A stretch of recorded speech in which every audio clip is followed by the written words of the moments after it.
अस्सलामुअलैकुम मां तव्हांजो गाइड मसरूर अहमद तुंहिंजो MD कैट प्रिपरेशन 2026 जे अंदरि इंग्लिश ग्रामर। अॼु असांजो जेको टॉपिक आहे उहो आहे प्रेपोजिशन। प्रेपोजिशन असांखे पाण ॿुधाए थी त मां छा आहियां, प्रीपोजिशन आहियां। प्रीपोजिशन यानी कि मां कंहिंखां अॻु ईंदमि, नाउन प्रोनाउन खां अॻु में ईंदमि। नाउन प्रोनाउन खां अॻु में ईंदमि। यानी कि मां हिकिड़ो जुमिलो लिखां, असलम इज विथ ज़ाहिद। ठीकु आहे, ज़ाहिद छा आहे, ऑब्जेक्ट आहे। ऑब्जेक्ट हुजण जे करे छा थियो, नाउन थियो। नाउन खां अॻु में आयो त यानी कि ही छा थियो, प्रेपोजिशन थी वियो। ठीकु आहे। ॿियो हिकिड़ो जुमिलो थो लिखां, Aslam went to school. School असांजो छा आहे, ऑब्जेक्ट आहे, यानी कि वाट जा जवाब आहे ऐं नाउन आहे ऑब्जेक्ट हुजण जे करे, ऐं हीअ नाउन खां अॻु में आई त हीअ छा थी वई, प्रेपोजिशन थी वई। सो प्रीपोजिशन असांखे ॿुधाईंदी आहे यानी कि मां नाउन प्रोनाउन खां अॻु में ईंदमि, पोइ भले उहो प्रोनाउन हुजे या नाउन हुजे। मां जेकॾहिं तव्हांखे चवां त प्रेपोजिशन जो मेन कमु छा आहे, फंक्शन छा आहे, फंक्शन हिन जो इहो ई आहे to make prepositional phrase. Prepositional phrase हूंदो छा आहे, प्रेपोजिशन ऑब्जेक्ट जे अहिड़ी कॉम्बिनेशन खे जेको बेसिक जेको सेंटेंस हुजे उन जी मीनिंग खे चेंज करे सघे। हीअं मिसाल मां लिखां थो, असलम इज ज़ाहिद। छा आहे, असलम ई ज़ाहिद आहे, यानी कि असलम ज़ाहिद आहे। असलम जो थी सघंदो ॿियो नालो ज़ाहिद हुजे, तो मां हिते थो लॻाए छॾियां असलम इज विथ ज़ाहिद। सो हिते प्रेपोजिशन ऑब्जेक्ट जे अहिड़े कॉम्बिनेशन खे मां प्रेपोजिशनल फ्रेज चवंदमि। ठीकु आहे, prepositional phrase. So with Zahid यानी कि असलम ज़ाहिद सां गॾु आहे, यानी कि ही छा थी वई, बेसिक जेका मीनिंग हुई सेंटेंस उहा चेंज थी वई। इन खे चइबो आहे प्रेपोजिशनल फ्रेज। जेकॾहिं मां तव्हांखे हिकिड़ो सेंटेंस पुछां, आई इंसिस्ट ऑन फिजिक्स, ऐं ॿियो बि हिकिड़ो सेंटेंस थो लिखां, फिजिक्स आई इंसिस्ट ऑन, तो हिते ॿिन्ही में आन मां चवां थो त हिते आन छा आहे, हिते आन छा आहे, तव्हांजो जवाबु छा हूंदो? तव्हां चवंदव हिते ही छा आहे, प्रेपोजिशन आहे, नाउन खां पहिरियां आयो, पर हिते तव्हां थोरो मुंझंदव, पोइ तव्हां चवंदव हीअ प्रेपोजिशन आहे। हाणे इहो प्रेपोजिशन कीअं थी, इहो मां तव्हांखे ॿुधायां थो। आई इंसिस्ट ऑन फिजिक्स, यानी कि हिकिड़े माण्हू चए थो ॿिए माण्हू खे त मां छा थो कयां, इंसिस्ट थो कयां फिजिक्स ते, पर हू माण्हू ॿुधे नथो, पर हू पोइ छा थो चए, छा ते तूं इंसिस्ट करीं, हू थो चए फिजिक्स ते थो कयां, सम्झे ॻाल्हि नथो।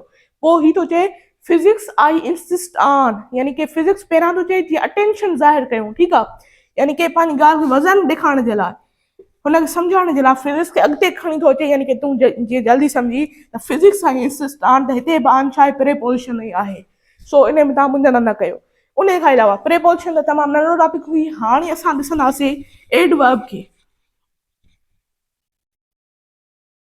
एडवर्ब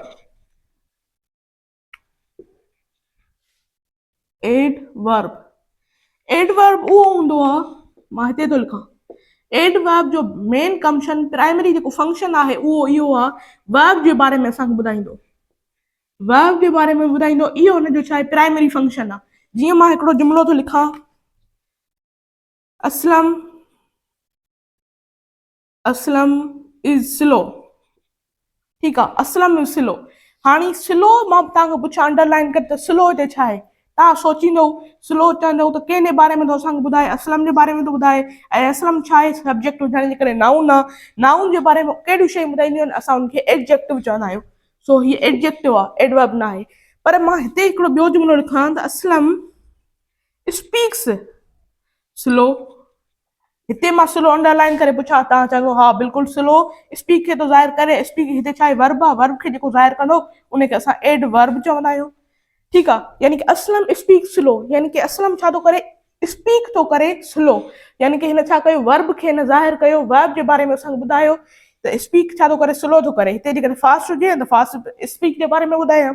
सो अहिड़ियूं शयूं जेके वर्ब जे बारे में असांखे जानकारी ॾियनि, ॿुधाइनि, इंफॉर्मेशन ॾियनि, असां उनखे एडवर्ब चवंदा आहियूं। सो एडवर्ब हिकिड़ो वर्ब जे बारे में ॿुधाईंदो, ॿियो ही एडजेक्टिव जे बारे में ॿुधाईंदो आहे।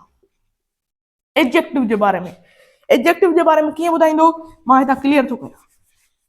हाणे ॾिसो, हिते मां थोरो सेंटेंस खे चेंज थो करे छॾियां, हिते थो लिखां एब्सोल्युटली स्लो। हाणे मां तव्हांखां पुछां त स्लो हिते छा आहे? स्लो तव्हां चवंदो एडजेक्टिव आहे, ठीकु आहे। ऐं एब्सोल्युटली पुछां त छा आहे? एब्सोल्युटली एडजेक्टिव खे ज़ाहिर थो करे, त हीउ छा थी वियो? एडवर्ब थी वियो। अहिड़ियूं शयूं जेके एडजेक्टिव खे बि ज़ाहिर कनि उनखे बि असां एडवर्ब चवंदा आहियूं। ऐं ॿियो, हीउ एडवर्ब असांखे एडवर्ब जे बारे में ॿुधाईंदो आहे। एडवर्ब जे बारे में, पंहिंजे क्लास वारनि जे बारे में, यानी कि कीअं? मां हिते सेंटेंस थो लिखां, असलम स्पीक्स एब्सोल्युटली स्लो। हिते स्लो ऐं एब्सोल्युटली छा आहे? स्लो असां चवंदासीं त स्लो असांजो एब्सोल्यूट स्पीक्स जे बारे में थो ॿुधाए, ठीकु आहे, यानी कि वर्ब जे बारे में थो ॿुधाए, सो हीअ असांजो थी वियो एडवर्ब। ऐं एब्सोल्युटली असांखे एडवर्ब जे बारे में थो ॿुधाए, त हीउ पाण छा आहे? एडवर्ब ई आहे। सो अहिड़ी तरह एडवर्ब खे असां एक्सप्लेन करे सघूं था। हिकिड़ो मां सेंटेंस हिकिड़ो ॿियो बि लिखां थो। सेंटेंस आहे हीअ, ठीकु आहे, त असलम इज़ वेरी गुड। सो हिते मां तव्हांखे टिनि शयुनि जे बारे में पुछणु थो चाहियां। हिकिड़ो फर्स्ट वेरी छा आहे हिते?